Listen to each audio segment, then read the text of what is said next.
ಒಂದು ಭಾಗವಾಗಿ JDS ಪಕ್ಷವನ್ನು ಕೂಡ ಇವತ್ತು ನಮ್ಮ ಬಿಜೆಪಿಗೆ ಜೊತೆನಲ್ಲಿ ನಿಂತು ನರೇಂದ್ರ ಮೋದಿ ಅವರನ್ನ ಪ್ರಧಾನಿ ಮಾಡಬೇಕು, ನಾವು ಕೂಡ ನಿಮ್ಮ ಜೊತೆ ಕೈ ಜೋಡಿಸ್ತೀವಿ ಅಂತೇಳಿ ಇವತ್ತು ನಮ್ಮ ಜೊತೆ ಬಂದು ಕೈ ಜೋಡಿಸಿದ್ದಾರೆ.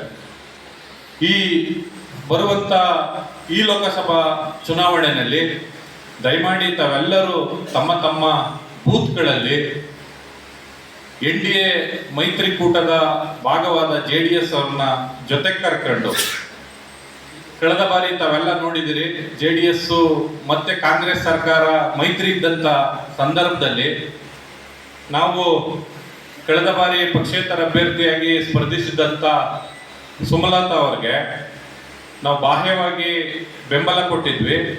ನಾವು ಪ್ರಾಮಾಣಿಕವಾಗಿ ಏನ್ ಮಾತು ಕೊಟ್ಟಿದ್ವೋ ಅದರಂತೆ ಸುಮಲತಾ ಅವ್ರಿಗೆ ಇಡೀ ನಮ್ಮ ಬಿಜೆಪಿ ಸಹಾಯ ಮಾಡಿತ್ತು.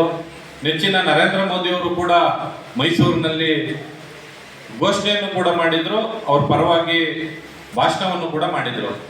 ಆದರೆ ಜೊತೆಯಲ್ಲೇ ಇದ್ಕೊಂಡು ಮೈತ್ರಿ ಭಾಗವಾಗಿ ಜೊತೆಯಲ್ಲಿ ಕಾಂಗ್ರೆಸ್ JDS ಸರ್ಕಾರ ಇತ್ತು.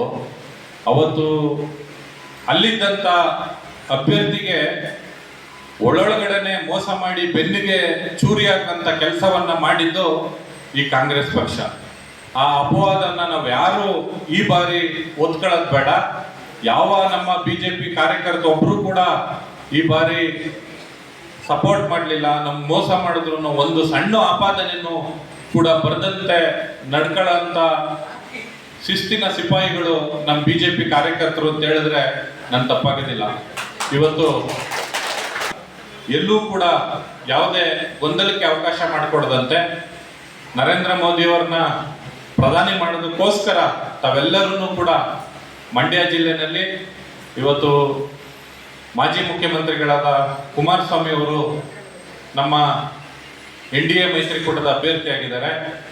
ಇಲ್ಲಿರೋಂಥ ತುಂಬಾ ಕಾರ್ಯಕರ್ತರು ನಿನ್ನೆ ಆ ಒಂದು ಸಮನ್ವಯ ಸಭೆನಲ್ಲಿ ತಾವೆಲ್ಲ ಭಾಗವಹಿಸಿ